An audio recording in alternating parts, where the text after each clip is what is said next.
ಸಿರಟ್ಟಿಯ BJP ಶಾಸಕ doctor Chandru Lamani ಅವರು ಈಗಾಗಲೇ ಲೋಕಾಯುಕ್ತ ದಾಳಿಗೆ ಒಳಗಾಗಿರುವಂಥದ್ದು. ಏನು ಗುತ್ತಿಗೆದಾರ ವಿಜಯ್ ಪೂಜಾರನ್ನವರ ಬಳಿ ಸುಮಾರು 5 ಲಕ್ಷ ರೂಪಾಯಿ ಲಂಚ ಸ್ವೀಕಾರ ವೇಳೆ ರೆಡ್ ಹ್ಯಾಂಡ್ ಆಗಿ ಲೋಕಾಯುಕ್ತ ಬಲೆಗೆ ಬಿದ್ದಿರುವಂಥದ್ದು. ಈ ಒಂದು ಲೋಕಾಯುಕ್ತ ದಾಳಿಯ ಹಿನ್ನೆಲೆಯಲ್ಲಿ ಅಂದ್ರೆ ಒಬ್ಬ ಸ್ವಾಮೀಜಿಯವರ ಕೈವಾಡ ಇತ್ತು ಅನ್ನುವಂತ ಆಡಿಯೋ ಕೂಡ ರಿಲೀಸ್ ಆಗಿತ್ತು. ಸಾಕಷ್ಟು ಬಿಜೆಪಿ ಮುಖಂಡರು ಈ ಒಂದು ಆಡಿಯೋದ ಹಿಂದೆ, ಈ ಒಂದು ದಾಳಿಯ ಹಿಂದೆ ಏನು ಹಾದರಳ್ಳಿಯ ಗವಿಮಠದ ಕುಮಾರ ಮಹಾರಾಜ ಸ್ವಾಮೀಜಿಗಳು ಕೈವಾಡಿದೆ ಅಂತ ಆರೋಪ ಮಾಡಿದ್ರು. ಹೀಗಾಗಿ ಆ ಸ್ವಾಮೀಜಿಗಳು ನನ್ನ ಜೊತೆಗಿದ್ರೆ ಈ ಒಂದು ಪ್ರಕರಣಕ್ಕೆ ಸಂಬಂಧಪಟ್ಟಂತೆ, ಆಡಿಯೋ ಸಂಬಂಧಪಟ್ಟಂತೆ ಅವ್ರ ಬಳಿ ಸ್ಪಷ್ಟನೆ ಕೇಳೋಣ. ಅಜರ್, ಈಗ ಈ ಒಂದು ಆಡಿಯೋದ ಬಗ್ಗೆ ಏನ್ ಹೇಳ್ತೀರಿ ಸ್ಪಷ್ಟವಾಗಿ? ಅಲ್ಲ, ಆ ಅಡವೇಕಾಗ್ಲಿ ನಾನು ಮಾತಾಡಿದ ನಿಜ ಇದೆ. ಅದು ಒಂದೂವರೆ ವರ್ಷದಿಂದ ನಮ್ಗೆ ಕಿರಿಕಿರಿ ತೊಂದರೆ ಮಾಡ್ಕೊಂತ ಬಂದಾಗ ಅದೇ ಶಾಸಕರು ನೋವು ಮಾಡ್ಕೊಂತ ಬಂದಿದ್ದಾರೆ. ಬಹಳಷ್ಟು ನೋವುಗಳನ್ನ ಮಾಡಿದ್ದಾರೆ. ನನಗೆ ಪ್ರತಿಯೊಂದು ತಾಲೂಕಿನ ಜನರಿಗೆ ಪ್ರತಿಯೊಂದು ಗೊತ್ತಿದೆ ನನಗೆ ಏನೇನು ನೋವು ಮಾಡಿದ್ದಾರೆ. ತಮ್ಮ ಮಾಧ್ಯಮ ಮುಖಾಂತರನು ಕೂಡ ಈ ಹಿಂದೆ ಗಣಿಗಾರಿಕೆ ವಿರುದ್ಧ ನಾನು ಹೋರಾಟಗಳನ್ನು ಮಾಡಿದ್ದೇನೆ. ರೈತರ ಪರವಾಗಿ ಹೋರಾಟಗಳನ್ನು ಮಾಡಿದ್ದೇನೆ. ರೈತರ ಪರವಾಗಿ ಹೋರಾಟ ಮಾಡಿದಾಗೂ ಕೂಡ ಆ ಶಾಸಕರು ಬರಲಿಲ್ಲ. ಇವರು ನನ್ನ ಪೂರ್ತಿ ಹೆಸರನ್ನ ಡ್ಯಾಮೇಜ್ ಮಾಡಿದ್ರು ಅಂತೇಳಿ ಈ ಹಿಂದೆನೂ ಕೂಡ ನನ್ನ ಮೇಲೆ ಅನೇಕ ಜೀವ ಬೆದರಿಕೆಗಳನ್ನ ಹಾಕ್ಸೋದು, ಇವನ್ನೆಲ್ಲ ಮಾಡಿದಾಗ ನಾನು ಸಿಟ್ಟಿಲಿ ಮಾತಾಡಿದ್ದೇನೆ. ಅದನ್ನ ಆಡಿಯೋ ಯಾವಾಗಳದು, ಯಾರ ಜೊತೆಗೆ ಮಾತಾಡಿದ್ರಿ? ಅದನ್ನ ಅಡವೆಯನ್ನ ನಾನು ಲಕ್ಷ್ಮೇಶ್ವರದ ನಮ್ಮ ಮಂಜಣ್ಣ ಮಾಗಡಿ ಅಂತೇಳಿ ಅವ್ರ ಜೊತೆ ಮಾತಾಡಿದ ನಿಜ ಇದೆ. ನಾನು ಅದು 6 ತಿಂಗಳದ ಹಿಂದಲ ಆಡವೆ, ಹೌದು, 4-5-6 ತಿಂಗಳದ ಆಯ್ತದು. ಅದನ್ನ ನಮ್ಮ ರೈತರ ಹೋರಾಟಕ್ಕಿಂತ, ಈ ಮೆಕ್ಕೆಜೋಳದ ಹೋರಾಟಕ್ಕಿಂತ ಪೂರ್ವದಲ್ಲೇ ಮಾತಾಡತಕ್ಕಂಥ ಇಡವೆಗಳನ್ನ ಅದನ್ನ ನಾನೇ ಮಾತಾಡಿದ್ದಂತೇಳಿ ಅದನ್ನ ನಾನು ಸಮರ್ಥನೆಯನ್ನು ಮಾಡ್ಕೊಂತ ಇದ್ದೇನೆ. ಈಗೇನು ದಾಳಿಯಾಗಿದೆ ಇದಕ್ಕೆ ನನಗೆ ಸಂಬಂಧನೇ ಇಲ್ಲ. ಒಂದ್ ವೇಳೆ ಸಂಬಂಧ ಐತೆ ಅಂತೇಳಿ ಅದನ್ನ ಪ್ರೂವ್ ಮಾಡಿದ್ರೆ ಅವ್ರು ಹೇಳಿದ ಮಾತನ್ನ ನಾನು ಕೇಳ್ತೇನೆ. ಯಾಕೆ ಈಗ ಶಾಸಕರ ಮೇಲೆ ಅಷ್ಟೊಂದು ನಿಮ್ಗೆ ಕೋಪ ಇದೆ? ಯಾಕೆ ಅವರು ಕ್ರೂರಿ ಅನ್ನುವಂಥ ಪದವನ್ನು ಕೂಡ ತಾವು ಬಳಸ್ತೀರಿ? ಯಾವ ರೀತಿಯಾಗಿ ನಿಮ್ಗೆ ಅವ್ರು ಕಿರುಕುಳ ಕೊಟ್ಟಿದ್ದಾರೆ? ಆದರಳಿ ಗವಿಮಠಕ್ಕೆ ನಾವು ಯಾವಾಗ ನೇಮಕ ಆದ್ವಿ, ನೇಮಕ ಆದ ನಂತರ ಈಗ 4-5 ವರ್ಷ ಆಯ್ತಾ ಮಠಕ್ಕೆ ನೇಮಕ ಆಗಿ. ನಾವು ಒಂದು ವಿರಕ್ತ ಪರಂಪರೆ ಮಠ, ಅದು ವಿರಕ್ತ ಪರಂಪರೆ ಮಠದಲ್ಲಿ ಇದ್ದು ನಾವು ಲಿಂಗ ದೀಕ್ಷೆಯನ್ನು ತಗೊಂಡು ಎಲ್ಲ ಮಾಡಿಕೊಂಡಿದ್ದ ತದನಂತರ ಅವ್ರು ನನಗೆ ಇಷ್ಟು ಕಿರುಕುಳ ಯಾಕೆ ಕೊಟ್ಟರು ಅಂತೇಳಿ ಅಂದಾಗ ನಾ ಗಣಿಗಾರಿಕೆ ವಿರುದ್ಧ ಹೋರಾಟಗಳನ್ನು ಮಾಡ್ಲಿಕ್ಕೆ ಪ್ರಾರಂಭ ಮಾಡಿದೆ. ನಮ್ಮೂರಲ್ಲಿ ಇರ್ತಕ್ಕಂಥ 195 ಜನ ಅಸ್ತಮಾ ಪೇಷಂಟ್ಗಳಿದ್ದವು. 40-45 ಜನ TB ಕಾಯಿಲೆದಾರ ಇದಾರೆ. ಯಾಕೆ ಬರ್ತಾ ಇದಾವ ಅಂತ ಇದ್ರ ಹಿನ್ನೆಲೆ ನೋಡಿದಾಗ ಅಲ್ಲಿರ್ತಕ್ಕಂಥ ಡೆಸ್ಟ್ ಅಲರ್ಜಿ ಮತ್ತು ಅಲ್ಲಿರ್ತಕ್ಕಂಥ ಗಣಿಗಾರಿಕೆ ಅದರಿಂದ ಆಗ್ತಾ ಇದಾವ ಅಂತೇಳಿ ವರದಿ ಬಂದಾಗ ಅದ್ರ ವಿರುದ್ಧವನ್ನ ಹೋರಾಟವನ್ನ ನಾನು ಕೈಗೆ ತಗೊಂಡಿದ್ದು ನಿಜ ಇದೆ. ಮತ್ತು ಎರಡನೇದ್ದು ಏನು ಬರ್ತದೆ ಅಲ್ಲಿ ಅಂದ್ರೆ ಅನೇಕ ಮನೆಗಳು ಸೀಳಿದವಲ್ಲಿ ದೊಡ್ಡ ಬ್ಲಾಸ್ಟ್ಗಳನ್ನ ಮಾಡ್ತಾ ಇದ್ದಾರೆ. ಅದು ರಾಜಕಾರಣಿಗಳು ಕುಮ್ಮಕ್ಕನಿಂದಾನೇ ಮಾಡ್ತಾ ಇದಾರೆ ಅಂತೇಳಿ ಹಿಂದೂ ಕೂಡ ಆರೋಪ ಮಾಡಿದ್ದೀನಿ, ಇವತ್ತು ಕೂಡ ಮಾಡ್ತೀನಿ ನಾನು. ಅಲ್ಲಿ ಈಗ ಆಡಿಯೋದಲ್ಲಿ ಹೇಳ್ತಾ ಇದ್ರಿ ಸ್ಪಷ್ಟವಾಗಿ, ಅವ್ರನ್ನ ಸುಮ್ಮನೆ ಬಿಟ್ರೆ ನಮ್ಗೆ ಉಳ್ಗಾಲವಿಲ್ಲ ಅಂತ ಹೇಳಿ. ಯಾಕೆ ಈ ತರದ ಮಾತು ಬಂತು? ಅಲ್ಲ, ನಾನು ಈಗಲೂ ಹೇಳ್ತೀನಲ್ಲ, ಆ ಮನುಷ್ಯ ಒಬ್ರು ಸ್ವಾಮಿಗಳ್ನು ಕೂಡ ಬಿಟ್ಟಿಲ್ಲ, ಒಬ್ರು ರೈತರನ್ನು ಕೂಡ ಬಿಟ್ಟಿಲ್ಲ. ನೀವು ಹಿಂದೆ ಅನೇಕ ಪ್ರಸಾರಗಳನ್ನ ಮಾಡಿದಿರಿ. ಶಾಸಕರ ಮೇಲೆ ಕಂಪ್ಲೇಂಟ್ ಅನ್ನು ಕೂಡ FIR ಕಾಪಿ ಆಗಿದೆ. ಮಾಂಡ್ರೆ ಅವರಿಗೆ ತೊಂದರೆ ಕೊಟ್ಟರು, ಅಧಿಕಾರಿಗಳಿಗೆ ತೊಂದರೆ ಕೊಟ್ಟರು, ಅನೇಕ ಮಂದಿಗೆ. ನಮಗೆ ಅಷ್ಟೇ ಇಲ್ಲ, ಒಬ್ರು ಸ್ವಾಮಿಗಳ್ನು ಬಿಡುವಲ್ರು. ಅವರು ಯಾರನ್ನ ಬಿಡ್ತಾರೆ ಹೇಳ್ರಿ? ಅಂಥವ್ರು ನಾವು ಉಳಿಸ್ಬೋದಾ? ನಮ್ಮ ಜನಪ್ರತಿನಿಧಿಗಳಂತ ಅನ್ಬೋದಾ? ಅವ್ರು ನಮ್ಮ ಶಾಸಕರಂತ ಅವ್ರನ್ನ ಸ್ವಾಗತ ಮಾಡ್ಬೋದಾ? ಯಾವ ಕಾರಣಕ್ಕೆ ಅವ್ರನ್ನ ಸ್ವಾಗತ ಮಾಡ್ಬೇಕು ಹೇಳ್ರಿ? ಈಗ ಅದ್ರೊಳಗ ಒಂದು ಟೀಮ್ ಇದೆ. ರವೀಂದ್ರ ಅನ್ನೋಂಥ ಹೆಸರು ಪ್ರಸ್ತಾಪ ಮಾಡ್ತೀರಿ, ಸೋನು ಲಮಾನಿ ಅನ್ನೋಂಥವ್ರು ಪ್ರಸ್ತಾಪ ಮಾಡ್ತೀರಿ. ಇಂಥವ್ರದ್ದೆಲ್ಲ ಒಂದು ಟೀಮ್ ಇದೆ. ದುಡ್ಡಿಗೆಲ್ಲ ಈ ಥರ ಪೌಡರ್ ಹಚ್ತಾರೆ, ಈ ಥರ ಅವ್ರನ್ನೆಲ್ಲ ಟ್ರ್ಯಾಪ್ ಮಾಡ್ಬೋದು, ಇಡಿ ಬಗ್ಗೆ ಮಾತಾಡ್ತೀರಿ. ಈ ಥರದ್ದೆಲ್ಲ ಮೊದಲೇ ಪ್ಲಾನ್ ಆಗಿತ್ತಾ, ಅಥವಾ ನೀವು ಈ ಥರ ಯಾರಿಗಾದ್ರೂ ಹೇಳ್ಕೊಟ್ಟಿದ್ರಾ ಏನಂತ ಹೇಳಿ? ಅಲ್ಲ, ನಾನು ಅದನ್ನ ಸ್ಪಷ್ಟಪಡಿಸ್ತೀನಿ, ನಿಮ್ಮ ಗಮನಕ್ಕಿರಲಿ. ಇಡಿ ಅವರು ಆ ದುಡ್ಡಿಗೆ ಪೌಡರ್ನ ಹಚ್ಚಿ ಕೊಡ್ತಾರಂತೇಳಿ ಅದ್ರ ಬಗ್ಗೆ ಮಾತಾಡಿದ್ದೇನೆ. ನಾನು ಮಾತಾಡಿಲ್ಲ, ನನ್ನ ಟೀಮ್ ಇದೆ ಅಂತೇಳಿ ನಾನು ಹೇಳಿಲ್ಲ. ನಾವು ಅದಕ್ಕೆ ಜೊತೆಯಾಗಿ ನಿಂತು, ಮತ್ತು ಹೊಳ್ಳಿ ಎರಡನೇದ್ದು ಅವರು ಅಕ್ರಮ ಕೆಲಸಗಳನ್ನು ಮಾಡಿದ್ದಾರೆ. ಅನೇಕ 3-4 ಕೋಟಿ ಕೆಲಸಗಳನ್ನು ಅದನ್ನ ಕೆಲಸ ಮಾಡ್ಲಾರ್ದಂಗೆ ಬಿಲ್ ಎತ್ತಿರ್ತಕ್ಕಂಥ ಉದಾಹರಣೆಗಳು ಇದಾವೆ. ಅದನ್ನೆಲ್ಲ ನಮ್ಮ ಭಕ್ತರು ಹಾಕಿದ್ದಾರೆ. ಅವ್ರು ಹೇಳಿದಾಗ ನಾನು ಹೇಳಿದ್ದೀನಿ, ಅದನ್ನು ಕೂಡ ಮಾಹಿತಿ ಹಕ್ಕಿನೊಳಗೆ ಹಾಕಿದ್ದಾರೆ. ಇನ್ನೊಂದಿಷ್ಟು ದಿನ ಅದು ಕೂಡ ಬರ್ತದೆ, ಅದನ್ನು ಕೂಡ ಬಹಿರಂಗ ಪಡಿಸ್ತಾರೆ ಭಕ್ತರು.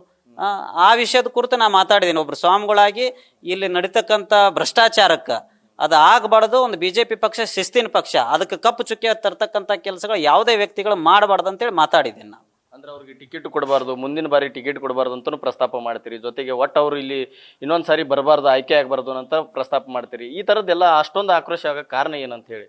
ಒಬ್ರು ಸ್ವಾಮಿಗಳಿಗೆ ವಿಪರೀತ ತ್ರಾಸನ್ನು ಕೊಟ್ಟಾಗ, ಆ ತ್ರಾಸಕ್ಕೆ ನಾವು ಒಳಪಟ್ಟಾಗ ಆ ನೋವುಗಳನ್ನ ನಮ್ಮನ್ನು ವ್ಯರ್ಥಪಡಿಸ್ಲಿಕ್ಕೆ ಪ್ರಾರಂಭ ಆಗ್ತದೆ. ನಿಮ್ ಗಮನಕ್ಕಿರ್ಲಿ, ನಮ್ಗೆ ಎಷ್ಟು ಮುಂದೆ ಕೊಡಬಾರ್ದು. ನಾನು ಈಗಲೂ ಹೇಳ್ತಾ ಇದ್ದೀನಿ, ಮುಂದೂ ಕೂಡ ಅವ್ರಿಗೆ ಟಿಕೆಟ್ ಕೊಡಬಾರ್ದು. ಯಾಕಂದ್ರೆ ಯಾರನ್ನ ಬಿಟ್ಟಾರ ಅವರು? ರೈತರನ್ನು ಬಿಡಂಗಿಲ್ಲ, ಸ್ವಾಮಿಗಳ್ನು ಬಿಡಂಗಿಲ್ಲ, ಯಾರನ್ನೂ ಬಿಡಂಗಿಲ್ಲ ಅವರು. ನಾನು ಈಗಲೂ ಹೇಳ್ತೀನಿ, ಈಗ ಹೋರಾಟ ನಿಲ್ಲೋದಿಲ್ಲ ನಂದು. ನಾನು ಇರೋಲೆ ಮಟ್ಟನೂ ಕೂಡ ಈ ಹೋರಾಟ ಪ್ರಾರಂಭ. ಯಾವುದೇ ಪಕ್ಷದ ವಿರುದ್ಧ ಹೋರಾಟ ಅಲ್ಲ ನಂದು, ವ್ಯಕ್ತಿ ವಿರುದ್ಧ ಹೋರಾಟ. ವ್ಯಕ್ತಿ ವಿರುದ್ಧ ನಾನು ಹೋರಾಟ ಈಗಲೂ ಮಾಡ್ತೀನಿ, ನಾನು ಇರೋಲೆ ಮಟ್ಟನೂ ಮಾಡ್ತೀನಿ. ಇದನ್ನ ಈಗೇನ ಟ್ರ್ಯಾಪ್ ಆಗಿದೆ, ಆ ಟ್ರ್ಯಾಪಿಗೆ ಇದಕ್ಕೆ ನಮ್ಗೆ ಸಂಬಂಧನೇ ಇಲ್ಲ. ಒಂದು ವೇಳೆ ಅದನ್ನು ಬಹಿರಂಗಪಡಿಸಿಬಿಟ್ರೆ ಅವ್ರು ಹೇಳಿದ ಮಾತನ್ನು ನಾನು ಕೇಳಿಕ್ಕೆ ಅದನ್ನು ಪೂರ್ಣವಾಗಿ ನನ್ನ ಮನಸ್ಸೋ ಇಚ್ಛೆಯಿಂದ ಅದನ್ನು ಸ್ವಾಗತ ಮಾಡ್ತೀನಿ. ಇದೇ ಥರ ನನ್ನ ಹೆಸರನ್ನು ಕೆಟ್ಟ ಮಾಡ್ಕೊಂತ ಹೊಂಟ್ರಂದ್ರೆ ಇದೇ ಜಿಲ್ಲಾಧಿಕಾರಿ ಕಚೇರಿ ಮುಂದೆ ಇನ್ನೊಂದು 8-10 ದಿನದಲ್ಲಿ ನಾವೆಲ್ಲ ಕಮಿಟಿಯರ ಚರ್ಚೆಯನ್ನು ಮಾಡಿ ಅದನ್ನು ಸೂಕ್ತವಾದ ಪ್ರತಿಭಟನೆಗೆ ನಾನು ಕೂಡ ಕೂಡ್ತೇನೆ ಅಂತೇಳಿ ಈ ಮೂಲಕ ಹೇಳಿಕ್ಕೆ ಇಷ್ಟಪಡ್ತೇನೆ. ಈಗ ನಿಮ್ಮ ಸಮಾಜದ MLA ಅವರು, ಈಗ ಸೋನು ಲಮಾನಿ ಅವರು ಹೇಳ್ತಾ ಇದ್ರು, ನಮ್ಮ MLA ಅವರು ನಮ್ಮ ಸಮಾಜದ MLA ಅವ್ರ ಪರವಾಗಿ ನಿಲ್ಬೇಕಾಗಿತ್ತು, ಇವು ನಮ್ಮ ಸಮಾಜದವರು ಆ ಥರ ಮಾಡಿದ ತಪ್ಪಾಗುತ್ತೆ, ಅವ್ರ ವಿರುದ್ಧ ನಾವು ಕಾನೂನು ಹೋರಾಟ ಮಾಡ್ತೀವಿ, ಕಾನೂನು ಮೊಕದ್ದಮೆ ಹೂಡ್ತೀನಿ ಅವ್ರ ವಿರುದ್ಧ ನನ್ನ ಹೆಸರು ಪ್ರಸ್ತಾಪ ಮಾಡಿದ್ದಕ್ಕಂತ ಈ ಥರ ಎಲ್ಲ ಆರೋಪ ಮಾಡಿದ್ರೆ ಅವ್ರ ಬಗ್ಗೆ ಏನು ಹೇಳ್ತೀರಿ? ಇದೇ ಸೋನು ಲಮಾಣಿ ಅವರು ಅವರು ಒಂದದಾರ ಅಂತೇಳಿ ನಾನು ಅನ್ಕೊಂಡಿದ್ದಿಲ್ಲ. ಆದ್ರೆ ಈಗ ನಿನ್ನೆ ಕೊಟ್ಟಿರ್ತಕ್ಕಂಥ ಇದಕ್ಕೆ ನಾನು ಅದನ್ನ ನೋಡಿದ ನಂತರ ನನಗೆ ತಿಳಿತಾ ಇದೆ ಸೋನು ಲಮಾಣಿಯವರು ಮತ್ತು ಶಾಸಕರು ಒಂದಾಗಿದ್ದಾರಂತ ನನಗೆ ಗೊತ್ತಾಗ್ತಾ ಇದೆ. ಇದೇ ಸೋನು ಲಮಾಣಿಯವರು ನನಗೆ ಫೋನ್ ಹಚ್ಚಿ ಶಾಸಕರು ನಿಮ್ಮನ್ನು ಒಂದು ಮಾಡಿಸ್ತೀನಿ ಜರ ಬೆಂಗಳೂರಿಗೆ ಹೋಗೋಣ ಅಂತೇಳಿ ನಾನು ಕರೆ ಮಾಡಿದ್ದು ಕೂಡ ನನ್ನ ನಂತರ ಅದು ರೆಕಾರ್ಡಿಂಗು ಕೂಡ ಇದೆ, ಪ್ರತಿಯೊಂದು ಮೆಸೇಜು ಕೂಡ ತಮ್ಗೆ ಕೊಡ್ತೀನಿ ನಾನು.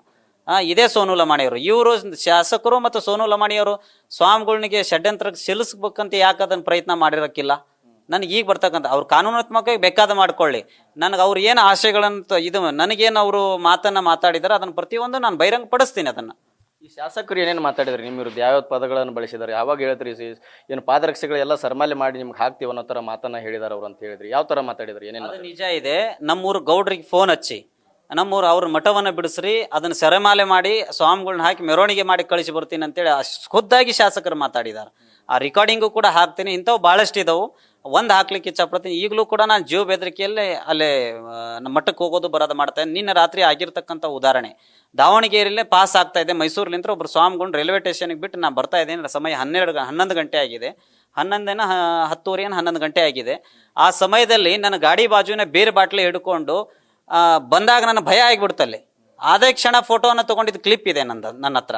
ಹೀಗೆಲ್ಲ ವರ್ತನೆಗಳನ್ನು ಈ ಹಿಂದೆ ನನ್ನ ಗಾಡಿ ಹೊಂಟಾಗೂ ಕೂಡ ಗಾಡಿಗಳು ನನ್ನ ಮೈ ಮೇಲೆ ಬಂದಿರತಕ್ಕಂಥ ಉದಾಹರಣೆಗಳಿದೆ. ಈಗಲೂ ಕೂಡ ನಾನು ಜೀವ ಬೆದರಿಕೆಯಲ್ಲಿ ಮುಂದೆ ಮಠವನ್ನು ನಡೆಸ್ಕೊತಾ ಇದ್ದೇನೆ. ಎಲ್ಲ ಸಮುದಾಯದನ್ನು ಪ್ರೀತಿಯಿಂದ ನಾನು ನೋಡ್ಕೊಂತ ಹೊಂಟಿದ್ದೇನೆ. ರೈತರ ಹೋರಾಟಕ್ಕೂ ಕೂಡ ಇದೇ ಥರ ಟಾರ್ಚರ್ ಕೊಟ್ಟಿದ್ದಾರೆ ಆ ಮನುಷ್ಯ. ಪ್ರತಿಯೊಬ್ಬರನ್ನು ಯಾರನ್ನೂ ಬಿಟ್ಟಿಲ್ಲ, ಪ್ರತಿಯೊಬ್ಬರ ಮೇಲೆ ಎಲ್ಲ ಸಮುದಾಯರನ್ನು ಟಾರ್ಗೆಟ್ ಮಾಡೋದು, ಪ್ರತಿಯೊಂದು ಸಮುದಾಯದ ಮೇಲೆ ಅಟ್ರಾಸಿಟಿ ಕೇಸ್ಗಳನ್ನು ಮಾಡೋದು, ಅಧಿಕಾರಿಗಳನ್ನ ತೊಂದರೆ ಮಾಡೋದು, ಅಧಿಕಾರಿಗಳನ್ನ ಕೇಸ್ ಮಾಡಿಸೋದು, ಈ ಥರಗಳನ್ನು ಮಾಡ್ತಾ ಇದ್ದಾರೆ. ಆ ಶಾಸಕರಿಂದ ಏನು ನಮ್ಮ ತಾಲೂಕು ಉದ್ಧಾರ ಆಗಿಲ್ಲ, ಹಾಳಾಗ್ತಾ ಇದೆ ಹೊರತಾಗಿ ಉದ್ಧಾರ ಆಗಿಲ್ಲ. ಯಾಕೆ ಈ ಮಾತನ್ನು ಹೇಳಕ್ಕೆ ಇಷ್ಟಪಡ್ತೀನಿ ಅಂದ್ರೆ, ಯಾವುದೋ ಒಬ್ರು ಕುಡುಕರ ಜೊತೆ ಇಸ್ಪೇಟ್ ಆಡೋರ ಜೊತೆ ಶಾಸಕರು ಇರ್ತಾರ, ಧರ್ಮ ಬೋಧನೆ ಮಾಡ್ತಕ್ಕಂಥವ್ರು ಶಾಸಕರು ಮತ್ತು ಗುರುಗಳು. ಧರ್ಮ ಬೋಧನೆ ಜೊತೆ ಶಾಸಕರು ಇಲ್ಲ.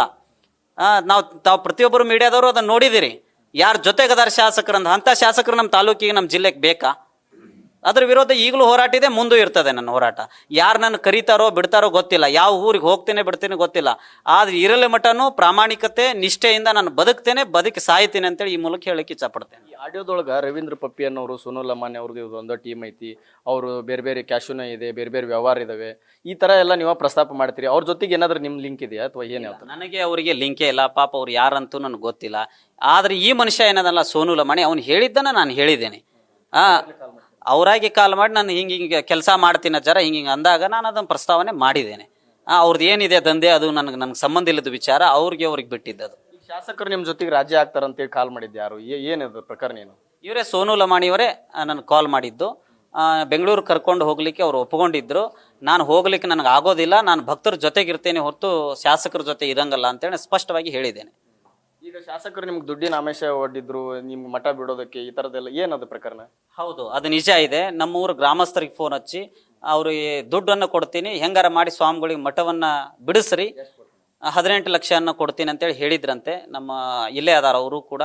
ನಮ್ಮ ಸಮುದಾಯದಲ್ಲಿ ಜಗಳ ಹಚ್ಚಿದ್ರು. ನಾನು ಯಾವತ್ತೂ ಕೂಡ ಜಾತಿ ಮಾಡೋದಿಲ್ಲ, ಹಿಂದೂ ಮಾಡೋದಿಲ್ಲ, ಮುಂದೂ ಮಾಡೋದಿಲ್ಲ. ನಾನು ಯಾವತ್ತೂ ಜಾತ್ಯತೀತವಾಗಿ ಕೆಲಸ ಮಾಡಿದ್ದೀನಿ. ನಾವು ಬಸವ ಪರಂಪರೆಯನ್ನು ಪಾಲಿಸ್ತೀನಿ. ಬಂಜಾರ ಸಮಾಜವನ್ನು ಪ್ರೀತಿಯಿಂದ ನೋಡ್ತೀನಿ, ಬೋಯಿ ಸಮಾಜವನ್ನು ಪ್ರೀತಿಯಿಂದ, ನಮ್ಮ ಹರಿಜನರ ಸಮಾಜವನ್ನು ಪ್ರೀತಿಯಿಂದ, ಎಲ್ಲ ಸಮುದಾಯವನ್ನು ನಾನು ಪ್ರೀತಿಯಿಂದ ನೋಡ್ಕೊಂತ ನಾವು ಬಸವ ತತ್ವದವರು, ಬಸವದ ತತ್ವದ ಮುಖೇನವಾಗಿ ನಾವು ಹೋಗ್ತೇನೆ, ಹಿಂದೂ ಹೋಗ್ತೇನೆ, ಮುಂದೆ ಹೋಗ್ತೇನೆ. ನಮ್ಮ ಮಧ್ಯೆ ಅವ್ರ ಮಧ್ಯೆ ಆಗಿರ್ತಕ್ಕಂಥದ್ದು ಒಂದೂವರೆ ವರ್ಷದಿಂದ ಈ ಪ್ರಾರಂಭ ಆಗಿದೆ. ಇದು ಕೊನೆಯದಾಗಿ ಏನು ಹೇಳ್ತೀರಾ ಸರ್? ಯಾಕಂದ್ರೆ ಅವರು ನಿಮ್ಮ ಸಮಾಜದವರು, ಲೋಕಾಯುಕ್ತ ದಾಳಿ ಆಗಿದೆ, ಈಗ ಕೆಲವೊಂದಿಷ್ಟು ಜನ ಹೇಳ್ತಾರೆ ನಮ್ಮ ಸಮಾಜದವ್ರು ನಾವು ರಕ್ಷಣೆ ಮಾಡ್ಬೇಕು ಹಾಗೆ ಅಂತ ಹೇಳ್ತಾ ಇದ್ದಾರೆ. ಮತ್ತು ಇದರಿಂದ ಕಾಂಗ್ರೆಸ್ನವ್ರ ಷಡ್ಯಂತ್ರ ಕೂಡ ಇದೆ ಅಂತ ಹೇಳಿ. ಈಗ ನಿಮ್ಮ ಪ್ರಕರಣ, ನಿಮ್ಮ ಆಡಿಯೋ ಸಹಿತ ಈಗ ವೈರಲ್ ಆಗಿದೆ. ಒಟ್ಟಾರೆಯಾಗಿ ಏನು ಹೇಳ್ತೀರಿ ಈ ಪ್ರಕರಣದ ಬಗ್ಗೆ? ಚಂದ್ರು ಡಾಕ್ಟರ್ ಅವರು ಬರೀ ನಮ್ಮ ಲಂಬಾಣಿ ಸಮಾಜಕ್ಕೆ ಶಾಸಕರಲ್ಲ, ಅವರು ಕ್ಷೇತ್ರದ MLA ಅವರು ತಗೊಂಡಿದ್ದು ಬಿಟ್ಟಿದ್ದು ನಮಗೆ ಗೊತ್ತಿರಲಾರ್ದ ವಿಚಾರ. ಸದ್ಯಕ್ಕೆ ಅದು ದೂರಾದ ವಿಷಯ. ಅದನ್ನ ಜನ ಮತ್ತು ಅಧಿಕಾರಿಗಳು ಪ್ರಶ್ನೆ ಮಾಡ್ತಾರೆ. ಅವ್ರು ತಗೊಂಡಾರೋ ಬಿಟ್ಟಾರೋ, ಅವ್ರ ವಿರುದ್ಧನೂ ಇಲ್ಲ, ನನ್ನ ಪರಾನೂ ಇಲ್ಲ. ಇದು ಸ್ಪಷ್ಟ ಇರಲಿ. ನನ್ನ ಮೇಲೆ ಆರೋಪ ಬಂದಿದ್ದು ಸ್ಪಷ್ಟೀಕರಣ ಕೊಡ್ತಾ ಇದ್ದೀನಿ ನಾನು. ನನ್ನ ಮೇಲೆ ಏನೋ ಆರೋಪ ಬಂದಿದ್ದು ಅದಕ್ಕೆ ಸ್ಪಷ್ಟೀಕರಣ ಕೊಡ್ತೇನೆ. ಆ ವಿಷಯದಲ್ಲಿ ನಾನು ಇಲ್ಲ. ಒಂದ್ ವೇಳೆ ಐತೆ ಅಂತ ನೀವು ಪ್ರೂವ್ ಮಾಡಿದ್ರಂದ್ರೆ ಅದನ್ನ ನೀವು ಏನು ಶಿಕ್ಷೆ ಕೊಟ್ಟರು ಅದನ್ನ ಅನುಭವಿಸ್ಲಿಕ್ಕೆ ನಾನು ರೆಡಿ ಇದ್ದೀನಿ. ಆರೋಪ ಮಾಡಿದವ್ರಿಗೆ ಅವ್ರವರೇ ಸಮರ್ಥನೆ ಮಾಡ್ಕೋಬೇಕು. ನೀವು ಇದೇ ತರ ಮಾಡ್ಕೊಂತ ಹೊಂಟ್ರೆ ನಾನು ಕೂಡ ಪ್ರತಿಭಟನೆ ಕೂಡ್ತೀನಿ ಅಂತೇಳಿ ಈ ಮೂಲಕ ಹೇಳ್ತೀನಿ ನಾನು. ಇದಿಷ್ಟು ಏನು ಗವಿಮಠದ ಏನು ಸ್ವಾಮೀಜಿ ಕುಮಾರ ಸ್ವಾಮೀಜಿ ಅವ್ರ ಮಾತು. ಏನು ಅಂತಂದರೆ ಇದೆಲ್ಲ ಆರೋಪ ನನ್ನ ಮೇಲೆ ಇರುವಂಥದ್ದು ಸುಳ್ಳು. ನಾನು ಇದರಲ್ಲಿ ಆಡಿಯೋ ನಂದಾಗಿರ್ಬೋದು, ಆದರೆ ಅವ್ರ ಮೇಲೆ ಈ ಥರ ಏನು ದಾಳಿಗೆ ಕಾರಣ ನಾನಲ್ಲ. ಜೊತೆಗೆ ಏನು ನನ್ನ ಮೇಲೆ ಆರೋಪ ಮಾಡ್ತಿದ್ದಾರೆ ಅವ್ರ ವಿರುದ್ಧ ನಾನು ಕೂಡ ಕಾನೂನು ಹೋರಾಟ ಮಾಡ್ತೀನಿ, ಜೊತೆಗೆ ಅವ್ರ ವಿರುದ್ಧ ಪ್ರತಿಭಟನೆ ಕೂಡ ಮಾಡ್ತೀನಿ ಅನ್ನೋಂಥ ಮಾತನ್ನ ಹೇಳ್ತಾ ಇದ್ದಾರೆ. Suresh Kadlimatti, news first, Gadag.